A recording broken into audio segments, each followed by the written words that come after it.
Live from the back of your classroom, this is the Back of the Class podcast. Here are your hosts, the Fat Club Boys. Straight skills. Yeah, it's Tourney. I go the whole nine and don't back. Only phonies flex with a Kodak. When it's old time, I get more back. So I yellow bone, put it, give me Bodak. Yeah, she like all of my rhymes, she let me know. She want all of my time and she let me know. But I don't wanna lie, so I let them know. Baby girl, Here we go. Welcome to episode number 5 of the Back of the Class podcast.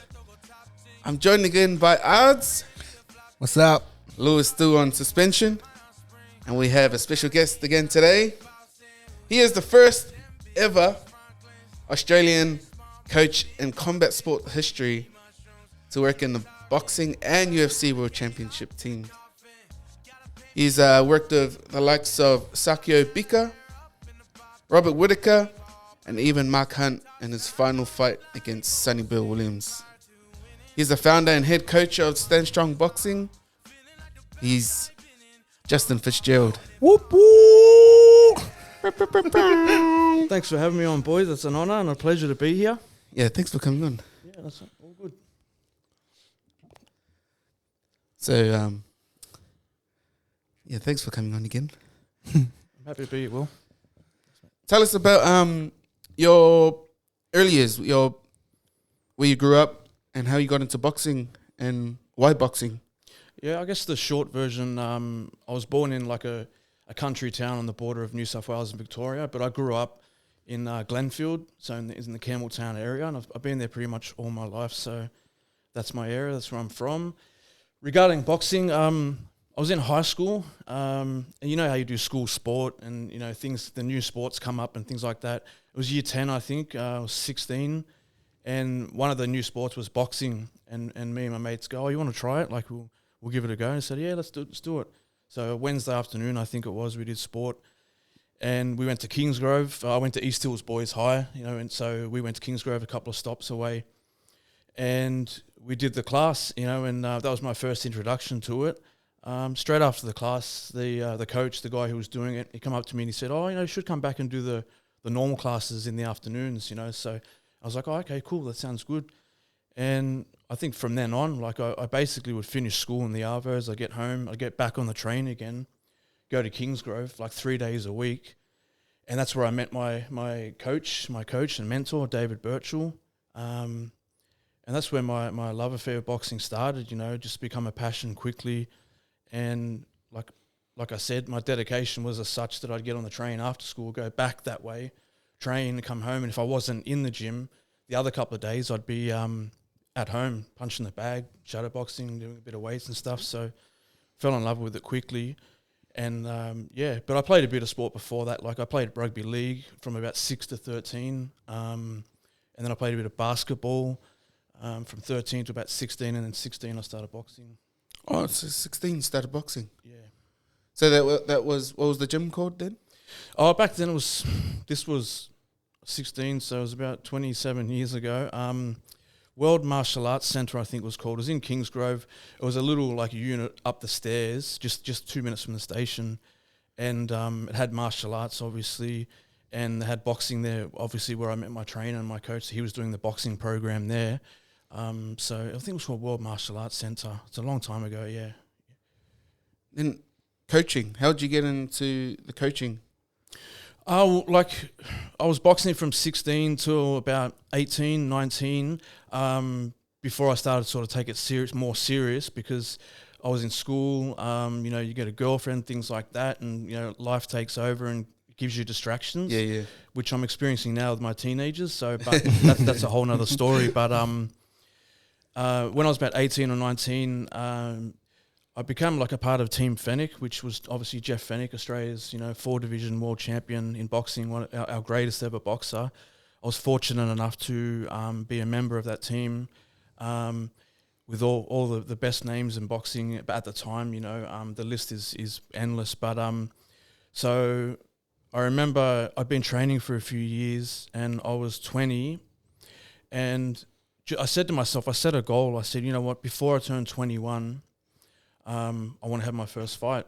So I was 20, and my coach, Dave Birchall, he said, all right, you sure? I said, yeah, I'm ready. Like, I want to do it.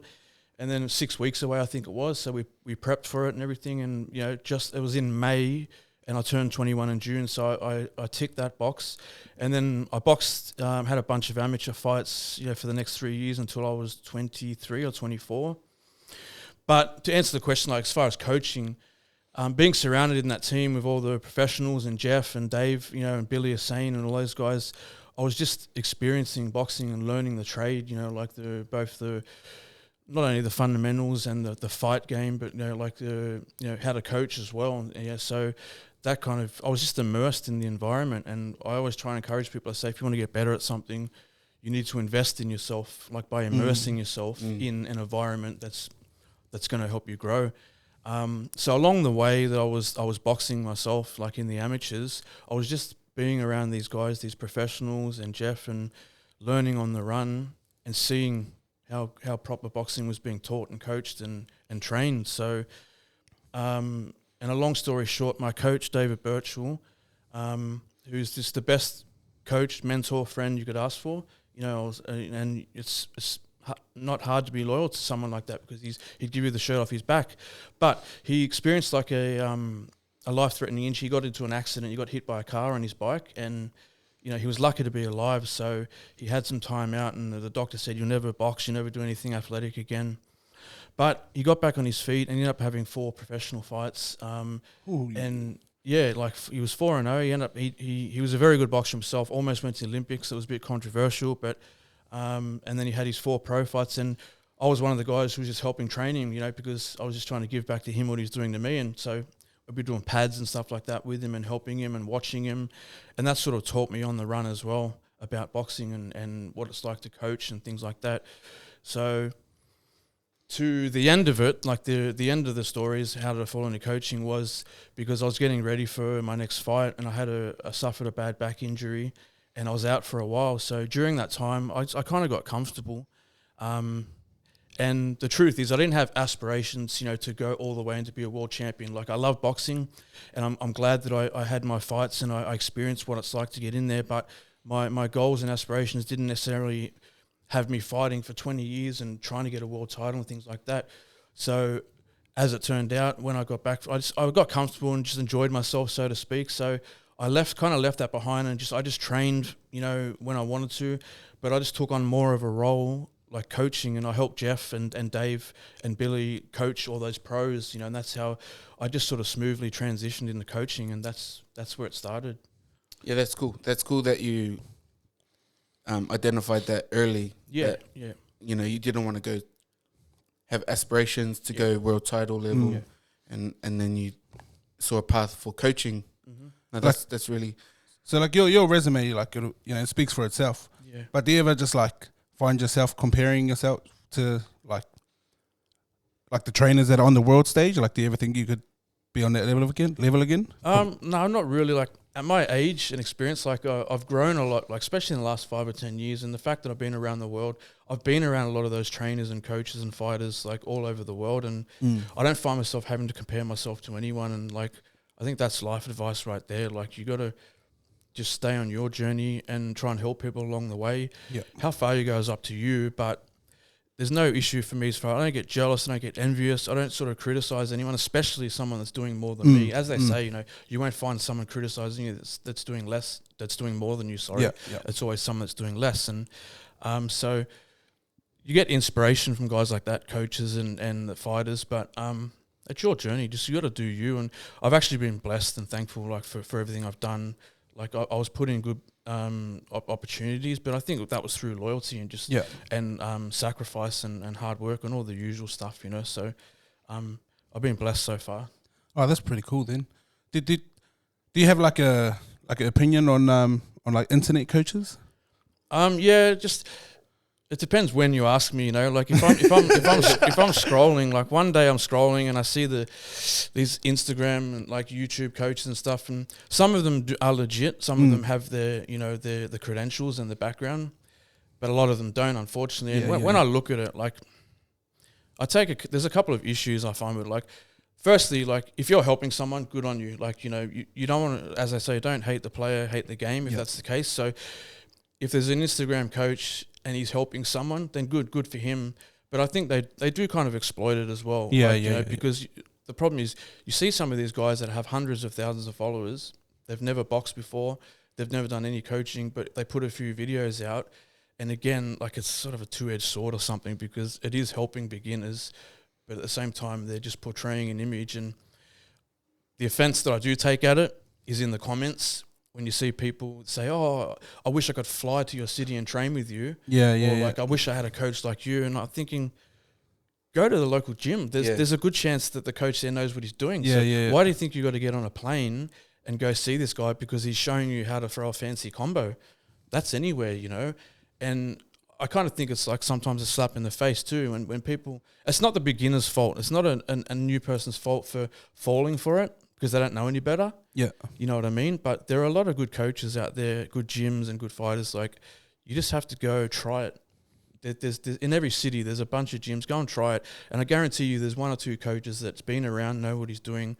And so, yeah, like sometimes I look at it and I just sort of roll my eyes, but I go, you know, what are you going to do? You're not going to stop it. And good luck to them if they're hustling. You know, like, you can't knock someone's hustle. Yeah, exactly, yeah. So, but at the end of the day, I hope people realise. But you can probably knock out their client, eh? I don't know, man. I just hope they realise that, you know, like, one day that, you know, hang on a sec, like, he's got good videos and like but I could have been learning off someone, you know, like, experienced, someone who's been there and done that. Yeah. But, you know, that's their journey, as I said, so you can't knock them. I think it's just the whole social media craze, eh? Yeah. And, like, I guess it's different if they let their intentions be known. You know, like, if it's just, like, for fitness and they do it for that purpose, then I guess, you know, they're helping someone. Yeah. But when they're, you know, talking out their ass, you know, like... that's the problem, because people are like, we're visual people. You know how, like, the whole point of social media, one of them, I think, is instant, like, I don't know, gratification, or, you know, straight away I see a quick video and, oh, how good's that? Whether it's a dance or a fitness thing or whatever, like, it gets our attention. But it's hard to, like, being a full-time professional coach, like, who's been around, a lot of these guys probably, they have no idea what it's like to, like, have a gym for a start, and then you have like 50, 100, more people in the gym. Everyone wants a piece of you. And on a daily basis, like, that takes its toll, because, and not even to mention the fighters, because the pressure that comes with training and coaching fighters is that, like, a lot of the time their health, their safety, their livelihoods on the line. And so they have good days and bad days. And, you know, you see your fighter have a bad day, and, you know, you're not just a coach, you're a mentor, you're a friend, you're a psychologist, you know, you're a cheerleader, all that kind of stuff, you know. And sometimes you got to be firm with them about things, or, you know, critical, like constructively critical. So I think some of these guys on Instagram or social media, it's easy to put up a video and it's going to go viral, but they don't understand, I think, the nuances or the relationships that real coaches have with players or athletes or fighters and stuff like that. And they don't understand running a business at the same time, owning a gym, and having all that, like, the pressure on your shoulders. So 1 million people watch the video and they get something out of it. I mean, good for them and everything, but, you know, it's a different lifestyle for an actual coach who's on the job and being up and being down sometimes and going through the emotions, like the roller coaster. But again, good luck to them. Like, if you're hustling and you're making something of it, you know, you can't knock someone for that. Yeah, 100%. Yeah. You know, just going back to the like, you know, like Will mentioned before, you've been on, like, a world, you know, world level, international level. What's it like training a fighter at the international level? Like, you know, when they're in camp or getting ready for a fight. Like, we've seen, like, I haven't really seen any, like, videos of the fighters in their camps, you know, besides them hitting a bag or anything. Like, is there anything that us as viewers don't see that you pick up a lot? To be honest, it's very monotonous, and some might say boring. And I'll give you an example. Like, me and Sakio, for a long time, when Sakio got a fight, he got the phone call. Sakio would call me straight away, like, wherever I was, sometimes at work, sometimes at home. Oh, I've got a fight. I'm like, all right, when are we leaving? That's the first question, because, you know, you go, 3 days, you know. All right, so our training camps were often, you know, 2 months long. So we'd go to the city, whichever city we're training at. we get off the plane, get our car, we'd go straight to we'd either have like a house or a 2-bedroom apartment, like where we're staying, because we're staying there like long term, so to speak, you know. And basically, every day it was just the same thing, you know, like, but that is the life of an athlete. Like, we'd be up at 6 a.m. for running, and then come home, have breakfast, have a rest, and then we'd be in the gym in the afternoon for boxing. And that's like Monday to Friday. Saturday, it's just like the one session, and then we get Sundays off. But it's literally the same thing every day, and like it's just rinse and repeat, you know. But and within that, like you got like obviously sparring days, like the bag days, pad days, all that kind of stuff. But it's just you live and you breathe, and we don't socialize, we don't go out. We go to the mall on Sundays. That's our like.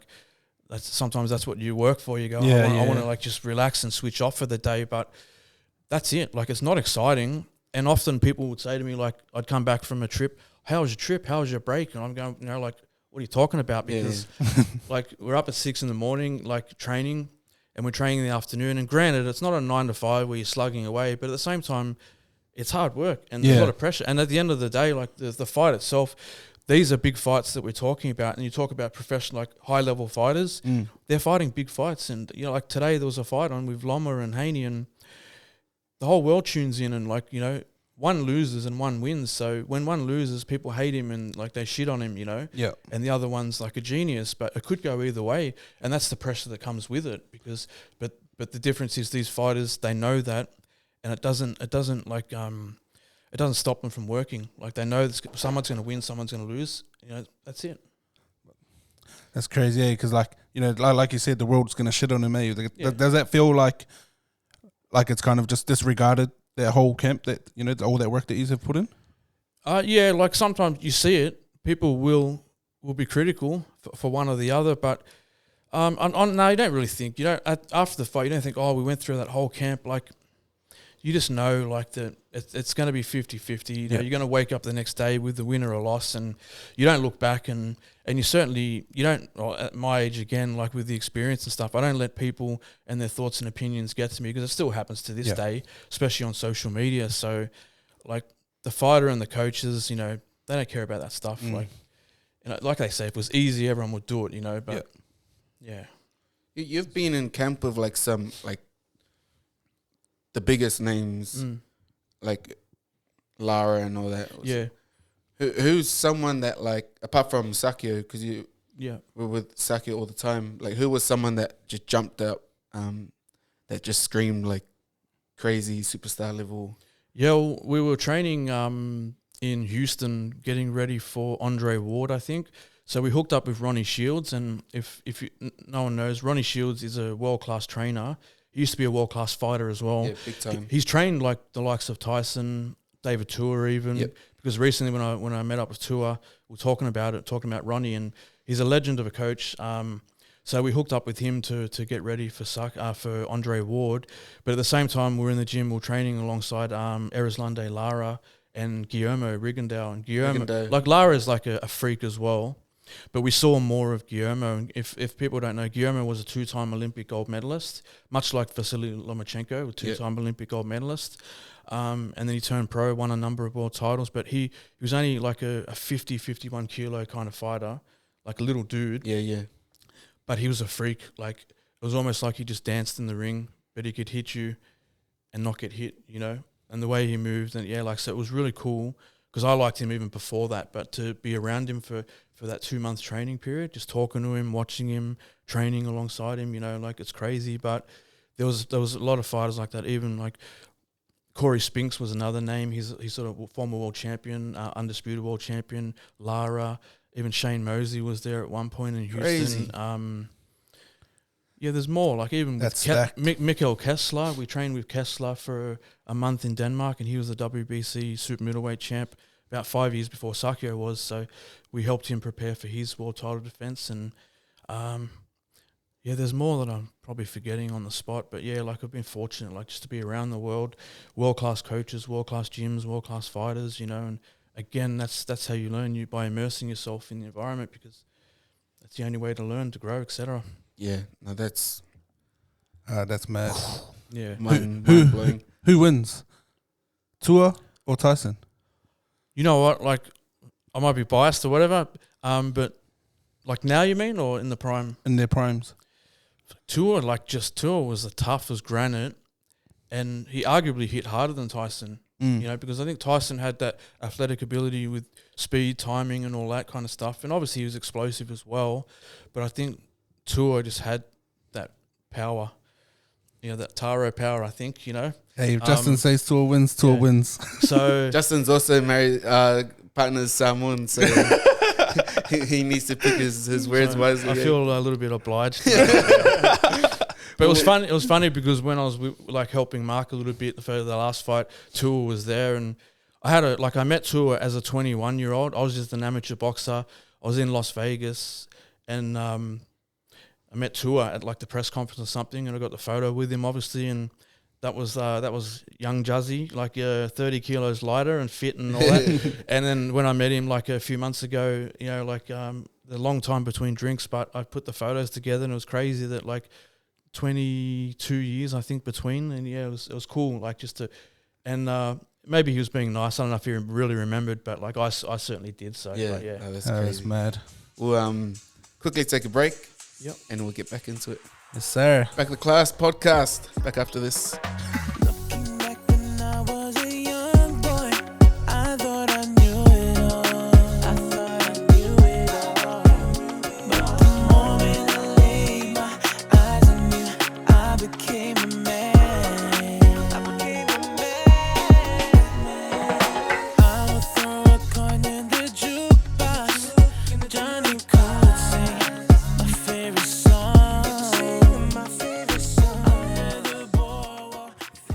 And we're back. Az, did you have a question? Yeah.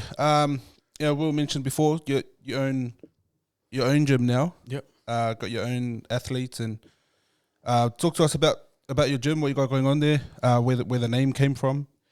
Yeah, that's an interesting story, I guess. I got like a little funny story along with that, but it's called Stand Strong Boxing, and I've had my gym now for about 7 years. Initially, we were at Minto in Campbelltown for 5 years, and then we left there, and now we're in Smeaton Grange in the Camden area, and we've been there for a year and a half.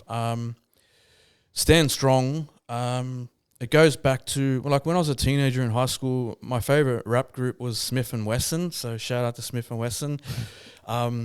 And another, just a cool story, I don't know, like we kind of know each other through social media now, so every now and then we message or whatever, so, and that they appreciate the fact that I named my gym Stand Strong after one of their songs as my favourite rap song, so Smith & Wesson, Stand Strong, and the lyrics and the beat, like it just hit me, like one of those things, music hits you in the soul, as Bob Marley said, you know.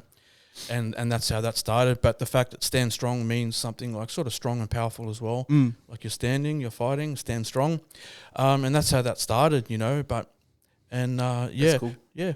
That's a cool. Shout out Smith & Wesson. Smith & Wesson, Tech and Steel from Smith & Wesson. If you cut this up, I'll gladly pass it through to them.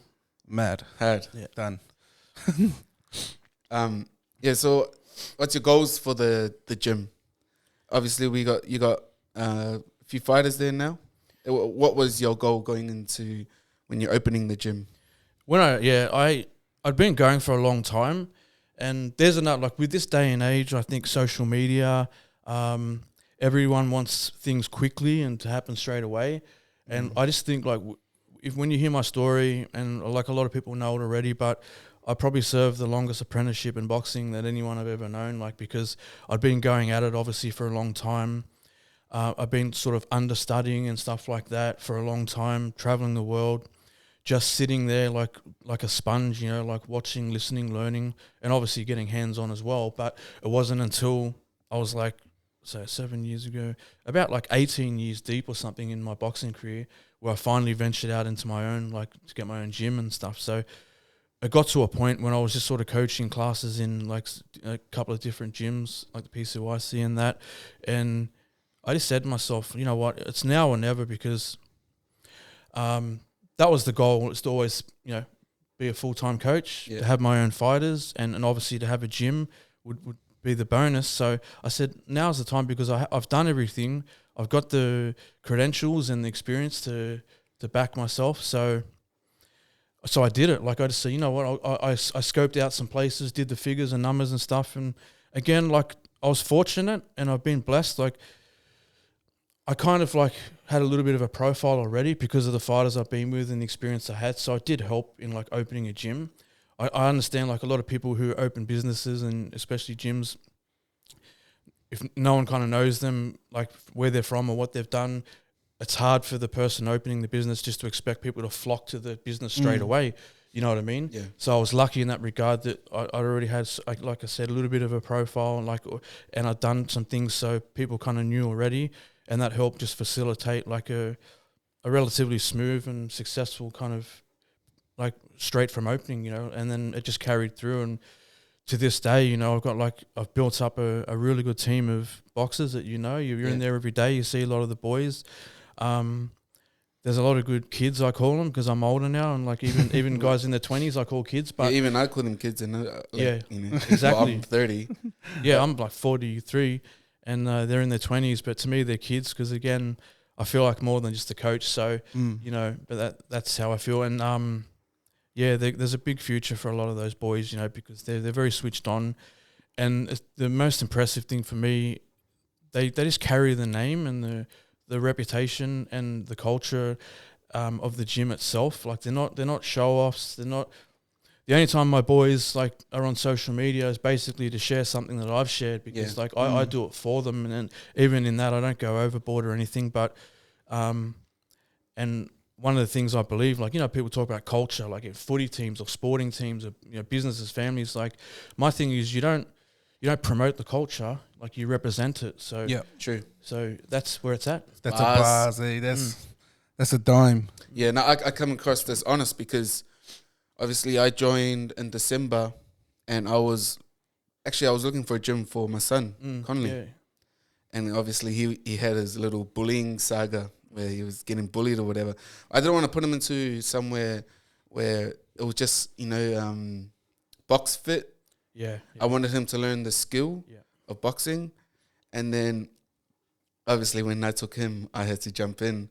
And then because it's very, you drew a lot. And that's what I like because, and then obviously I done my research, and then I felt so good about what I could learn there. That's like I paid for the membership like a year in advance sort of thing for the year, just because I believed in so much in what I could learn there. And Connolly too. So now he's back in. Yeah. And honestly, like the boys there, what I love most is seeing the boys there, like the girls, like they're just there every day, and they're just chipping away. Yeah. Especially like their age, where they could be partying every night. I mean, on the weekends, they're there late on a Friday night. They're back there Saturday morning. Yeah. You know what I mean? And then on because I was following social media, Sunday they're doing still there, or they're getting some runs in or something. So it's credit to you for that that culture you've built there.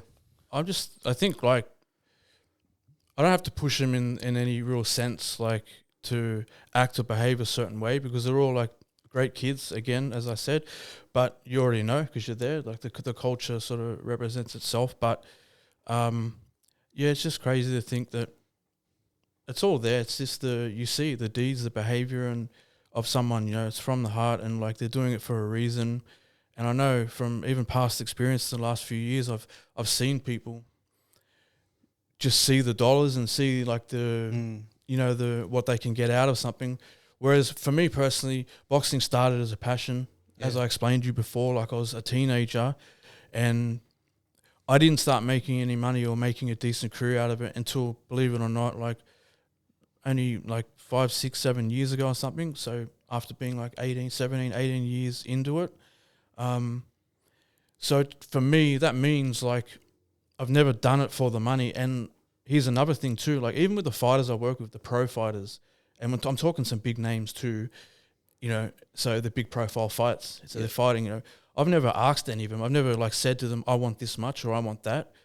All I've said to them was, you know what, like just I've been loyal. I love you, like not just as a fighter, like we get along. That's I work the guys who I want to work with. I've never had to work for anyone I didn't want to. I've never had to pimp myself out or like sell my soul, so to speak. But I just said, just be fair with me, be fair. And granted, even in this day and age, doesn't matter if they're a fighter or a business person or people will take advantage sometimes. Like, you can't control that. So if you do say, "Oh, just be fair with me," like, they will sort of take it for granted. Yeah. And they will have people as well that have said to them, I want you to give me this much, and then they have to do it. So when it comes to someone who's nicer and more genuine, they can kind of take advantage of that. And it's not something that, like, I lose sleep over or anything like that, but I just feel like it's who I am, So even with these boys coming up now, we're getting on buses now and traveling up the coast and stuff, to find sparring and get trips away. And there's no real monetary gain for me. But again, it's my passion. It's what I know and what I do. So I just hope, I know that when it's your time to go, you take your character with you, and you leave behind the impact you made on others.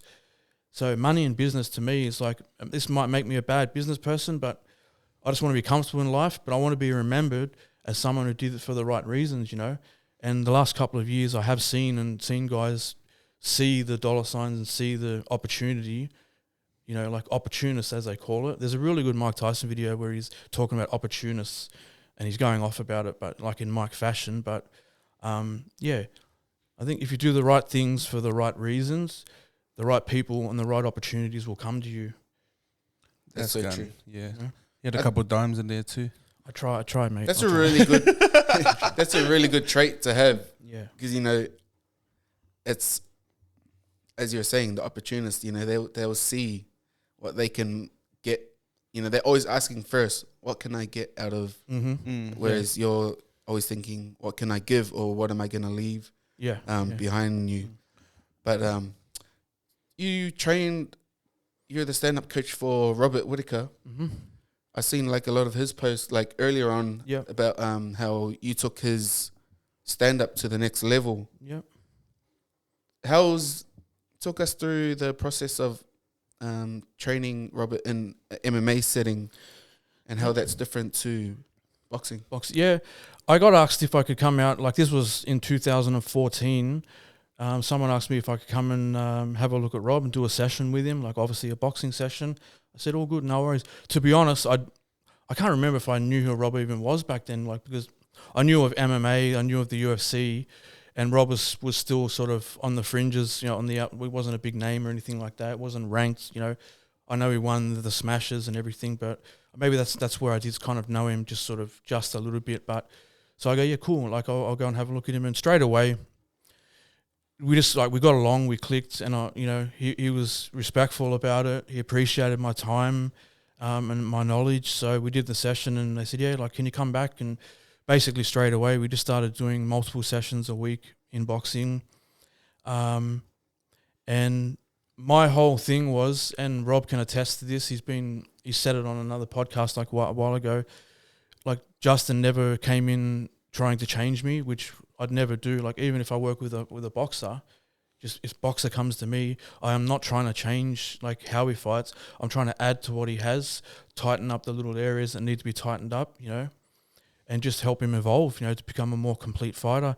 So that's what I did with Rob, like there was obviously, he'd never had a boxing background. I don't think he'd done really any serious boxing up to that point.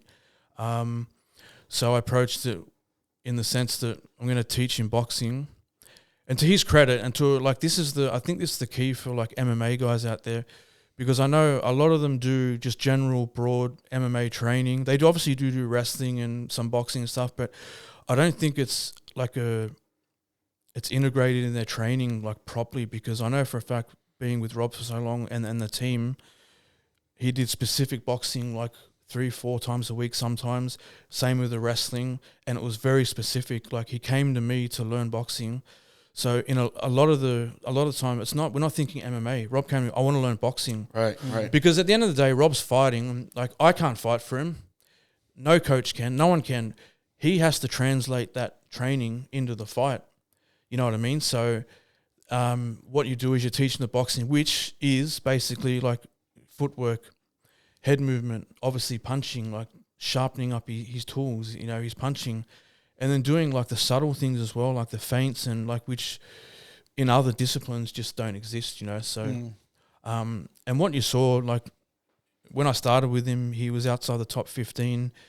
he went on that tear. He just went through the top 15, just either stopping guys or just breaking them down, like all the guys. And then obviously he fought Romero and he ended up winning the title. So yeah, I worked with him for like 7 years.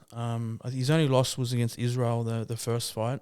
But like the most pleasing thing, it's funny because you got, like, I'm a boxing coach, you got the jiu-jitsu coach, other coaches there.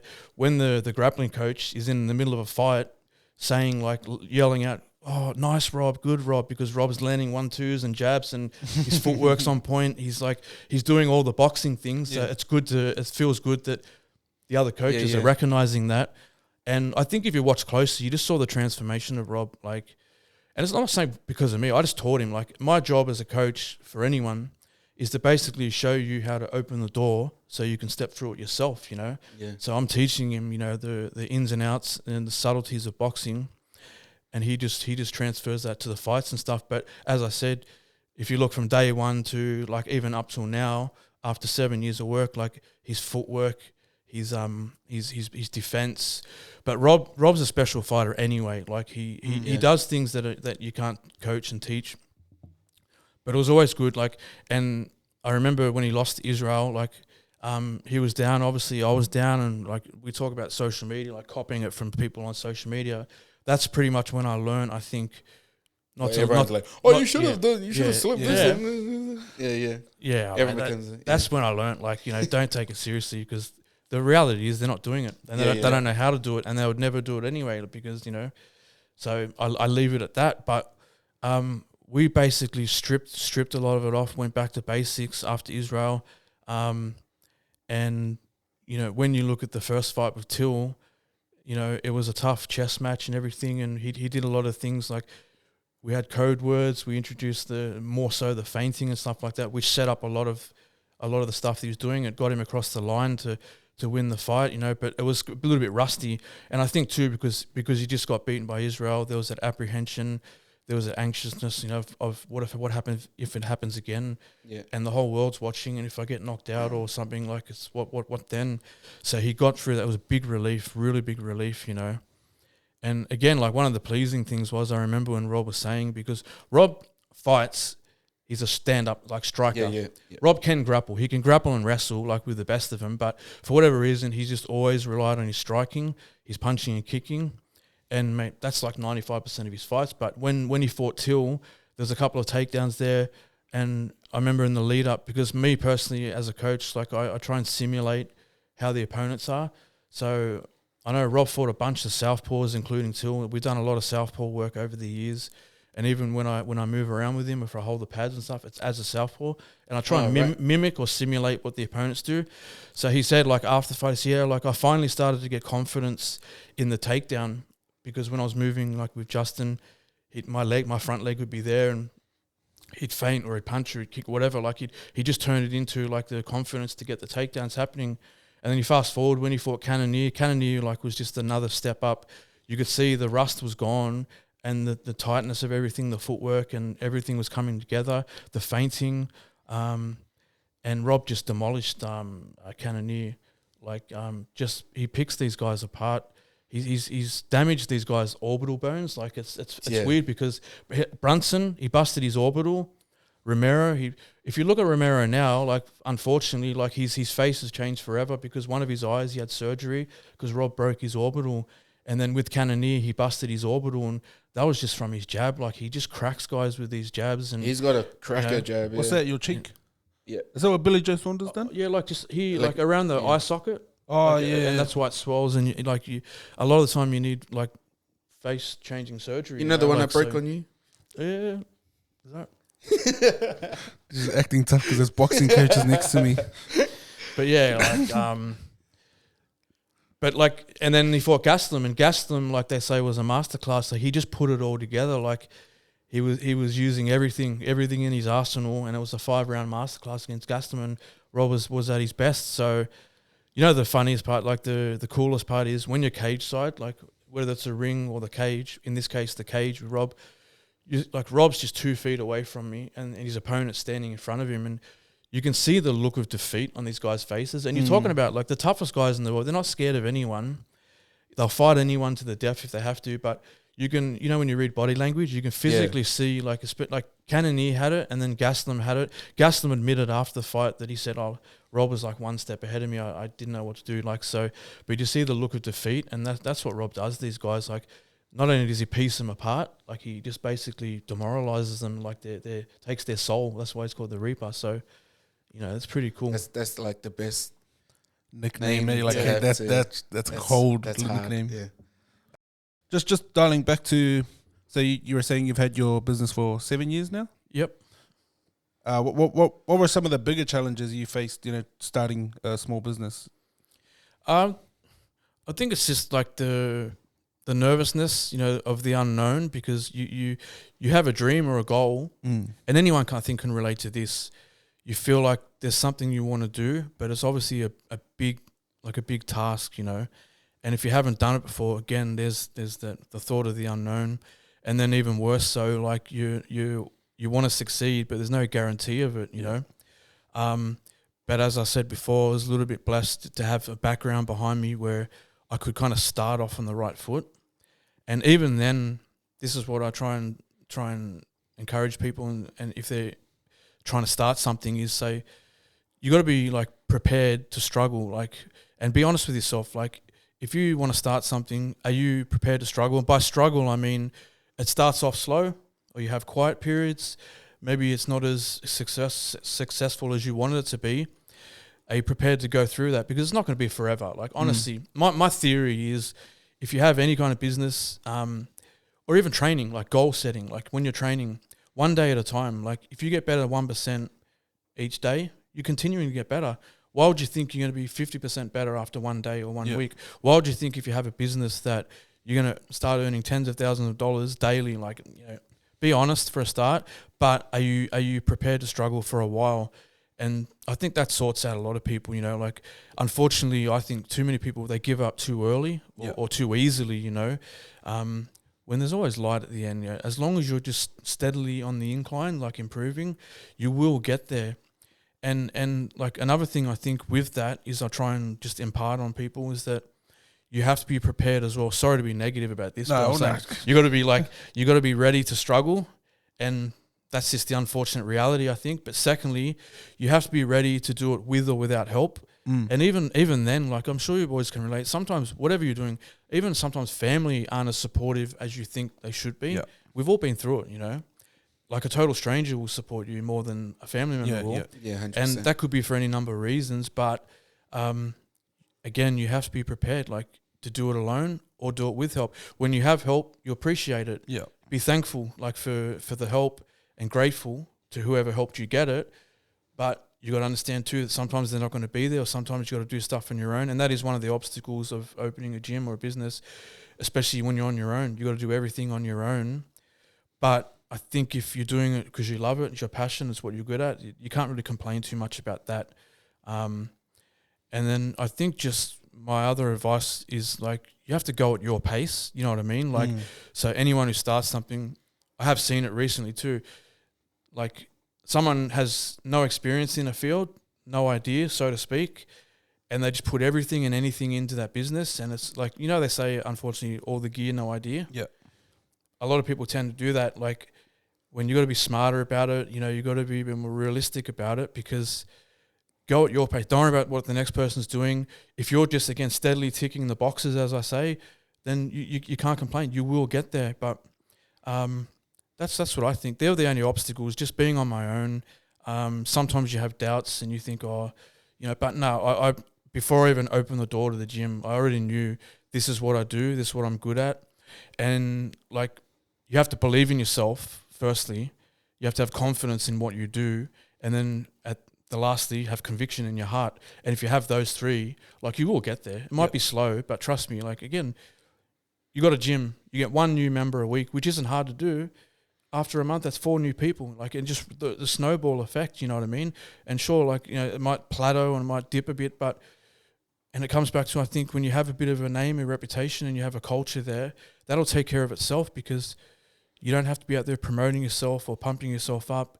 And it's pleasing too when you have people come and say, oh, so-and-so told me about you and I heard about you from this person, that person, and or I've seen like your work and what you do. So I think, yeah, it is hard at times, but it's definitely it's fulfilling, you know. Yeah. And for you, it's paid off now. Yeah. I'm just, for me personally, I'm just trying to solidify what I have as far as the gym, trying to help as many people as I can, just make it welcoming and trying to help people achieve their goals and obviously build up my boxing team. And I want to see these boys, again, these young guys flourish because personally, like with Sakyo all those years ago, like I played a number of roles for Sakyo. Like it started as teammates. Like I was an amateur boxer, he was just turning pro. So we were both like competing in our different levels. And then when I finished competing, I was traveling around the world with him sort of as a training partner first, obviously as a friend. We're very good friends. We're like brothers, you know. So, and then towards the end, I take on more of a coaching role, you know, like giving him the input and this, that and the other. So I played a number of hats with him, and it was all due to the fact, number one, we were like brothers. You know, I loved him and I believed in him, and it took him 4 world title attempts to finally win it. And that says something there as well. Like he failed, so to speak, in the first 3, and he got it on his 4th. And you know, it's one of the happiest times of my life. You talk about happy marriage, having kids. You know, Sakyo winning the world title is there, and Rob winning the world title, and you know they're like the highlights of my career, like both personal and professional. But I didn't trust anyone more than myself to help someone like Sakyo, and that's what I want to do. I just want to have a trusting environment where people are welcome and you have a good reputation. It's word of mouth, and that was one of the things Rob said to me first when we first hooked up. He goes to me, we finished training and we're sitting there, and he goes, yeah, like, you know what I like? Because you got street cred. And I know what street cred means. And I go, oh, like, what do you mean? Like, in what regard? He go, oh, because like people, I've asked around, people keep telling me, like, you know, where you're from, your background, stuff like that. So that's pleasing to hear, you know, none of it's fabricated or like built off bullshit, you know, like, so. It's just all genuine, like, you know, you just never know what is going to be passed on about you, you know. So like if you never know who's going to talk to who. So, you know, like obviously you treat everyone right. And if you go through life like that, like you said, it snowballs, you know. Yeah. And that's how you got your street cred, I guess. That was funny to hear, but it's cool. I'm not going to street cred. Different kind of street cred. That's cool. What would you advice would you give to someone who's wanting to get into boxing? You know, like going to walk into a boxing gym. What kind of attitude they should take into? Again, I hope when they walk through the door they're just honest about it, because the problem is, especially young guys, if we're talking about young guys for a second, like every young guy, teenager, they see fighters, like even like other athletes. Like I think fighters are the ones that athletes look up to. You see them like watching big fights, like it's, you know what I mean? But a teenager walks through the door and like, oh, I want to fight. I never ask them. I never ask anyone who walks through the door if they want to fight, for the simple fact, like I said, that if it's a young guy, he will say, yeah, I want to fight. And his eyes already light up when he doesn't know yet anything about what it's like, because you guys know, I'm sure you've done something where like you put the gloves on, you get tired, you get hit, and you go, oh, you know, that's crazy. Like how the guys do this for a living is crazy, you know, and it humbles you. You know what I mean? Yeah. We've all been humbled, like, you know. So I remember being the young guy, the amateur in the team, and all the pros, like, not that they ever like bashed me or anything, but they let me know that there's levels to this, you know what I mean? And so it was good for my learning and my development that I was humble about it straight away. But like I definitely encourage anyone and everyone to do boxing. Like boxing's been around forever, and all walks of life, young, old, boy, girl, you know, like it's good for anyone. You just be honest with your goals about it. I want to lose weight. I want to learn how to defend myself, or I want to actually learn boxing and maybe have a goal to have a fight or become a fighter. That's fine. But the 2 rules that I really have in my gym, if they're serious about it, is number 1, consistency. And like yourself, like, you know, I can't speak highly enough for you, because like you said before, I remember like a month or so into it, you paid like for the rest of the year straight up. And if that doesn't speak about commitment, I don't know what does, because no one these days throws money around for no reason. You know what I mean? So, and you're there every day. Like you're one of the first ones there. So, and you know, you're a good student. So You know, There's teachers that said I was a bad student. He paid all that money and I still get him out of there 30 seconds. No chance. You got I no know. chance. Called back of the class, yeah. So Yeah. you're at the front of the class in this one. But yeah, like I just encourage people to do it, and yeah, like it's for everyone. But as far as fighting and that, they have to show me consistency, and then secondly, I just have to see with my own eyes, from my own experience, that you're learning and getting better, and you're doing the right things. But that's it, yeah. Mad. Quickly, your Mount Rushmore of boxers doesn't have to be like, it's just fighters, your favorite fighters. Yeah, because that's hard. That's subjective about like the best ever. But Yeah, I was gonna say like, you know, everyone would say like Ali or, you know, those names, but yeah, like coming up as a teenager, like again, my coach David Birchall, I love him more than life. You know, like he's done more for me than I could ever do for him, I think. But he was a very good amateur boxer, and then obviously I said he had the pro fights, but I looked up to him in many ways, and he was my introduction. And then he even introduced me to Costa Zoo, and you know, like because he used to train, he was one of Costa Zoo's sparring partners too. Yeah, he was his long-time sparring partner. And then it was a buzz meeting Costa. He was one of my favorite fighters. But Riddick Bowe, I'm sure you know Riddick Bowe. Yeah. Riddick Bowe, I could talk about him for days, but if he wasn't like ill-disciplined and lazy, he could have been one of the all-time greats because, again, I could speak forever, but he had the most talent and ability, I think, of anyone because he could fight outside, inside. He had a jab. He had the infighting. Just he could do everything. He was tough, you know, but he was lazy. And we even worked with Buddy McGirt, another world-class trainer who trained him for one fight, and Buddy was saying, I had to let him go because I was forcing him to get up to do the running. And after a while, after a little bit of that, I said, mate, you got to go. So it was unfortunate. But Riddick Bowe was my favourite. Costa Zoo, Marvin Hagler, who I learnt to love from my coach, Dave Belcher, that was his favourite fighter. And then, you know, Pernell Whittaker was another one. He was a genius. Roy Jones, you know, and then in this day and age, like I do like Floyd and Manny and those guys. I appreciate Floyd as much as anyone for the skill and the intelligence and the fact that he just works guys out. You know, when people you only ever hear people hate on him because they hate Floyd. Like, you know, again, I don't get it, but you got to respect the guy. And they say he's a runner, this, that, and the other. But like, show me where he ran. Show me where he actually ran. When he's standing in front of someone, waiting for them to make a mistake, and he's punishing them, like. But and when he fought Maidana, remember he fought Maidana, and it was a tough fight. Yep. And after the first 6 rounds, like it was like up in the air, and then I do think Floyd edged it in the end.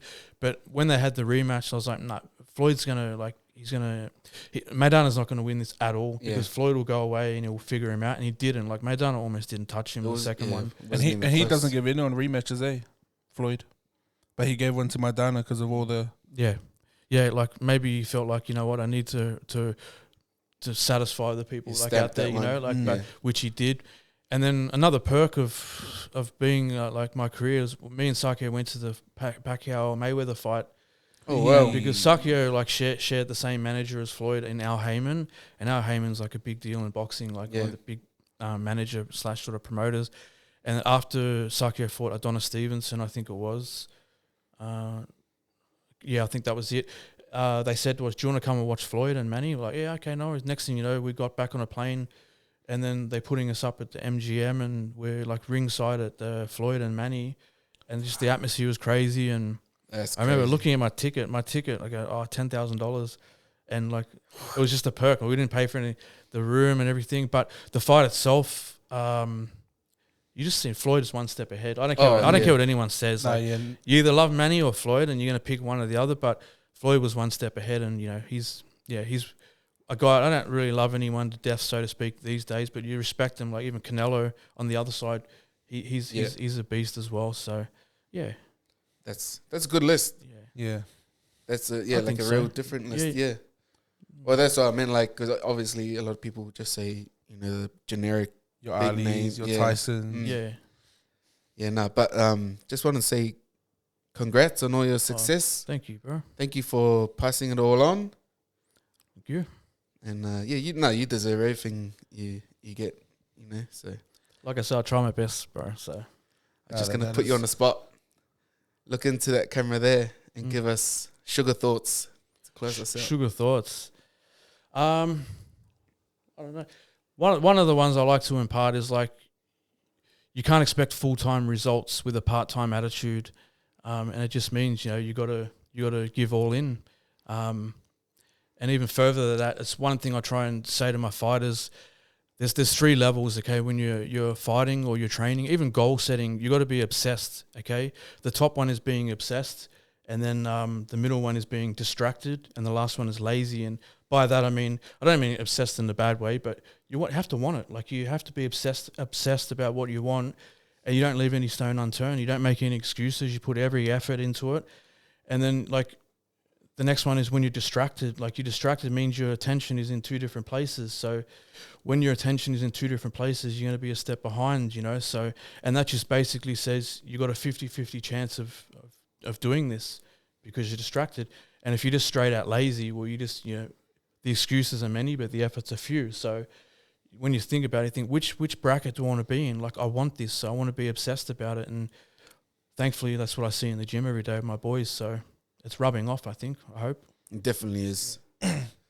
Well, No, that's gangs.